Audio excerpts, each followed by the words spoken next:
Delhi police ने आंदोलनजीवी gang की सदस्य और अर्बन नक्सल मेधा पाटकर को गिरफ्तार कर दिया है। वही मेधा पाटकर जिन्होंने नर्मदा बचाने के नाम पर वर्षों तक देश विदेश में प्रोपेगेंडा ठेला और इसी प्रोपेगेंडा के सहारे अपनी दुकान चलाती रही, लेकिन इस बार वे गिरफ्तार हुई एक दूसरे मामले में। दरअसल दिल्ली के मौजूदा उपराज्यपाल विनय सक्सेना की मानहानि के मामले में मेधा पाटकर को दिल्ली की एक अदालत में 23 अप्रैल यानी 2 दिन पहले पेश होना था, लेकिन वे हाई कोर्ट के आदेश की आड़ में अदालत में पेश होने से बचती रही।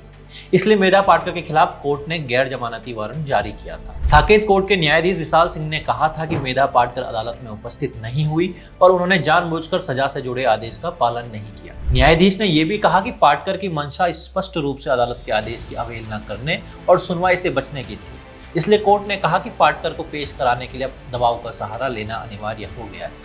इसके बाद मीडिया रिपोर्ट्स के अनुसार आज यानी 25 अप्रैल को मेधा पाटकर को गिरफ्तार कर दिया गया है। दरअसल साल 2001 में विनय कुमार सक्सेना ने मेधा पाटकर के खिलाफ आपराधिक मानहानि का मुकदमा दर्ज करवाया। वही विनय कुमार सक्सेना जो आज दिल्ली के उपराज्यपाल हैं, तब विनय कुमार सक्सेना अहमदाबाद स्थित एक NGO National Council for Civil Liberties के प्रमुख थे। तब मेधा पाटकर ने 25 नवंबर 2000 को जारी प्रेस नोट में उन्हें कायर, देश विरोधी होने और उन पर हवाला लेन देन में शामिल होने जैसे गंभीर आरोप लगाए। पिछले साल मई में मजिस्ट्रेट अदालत ने पाटकर के बयानों को मानहानिकारक माना और उन्हें 5 महीने की जेल की सजा सुनाई थी।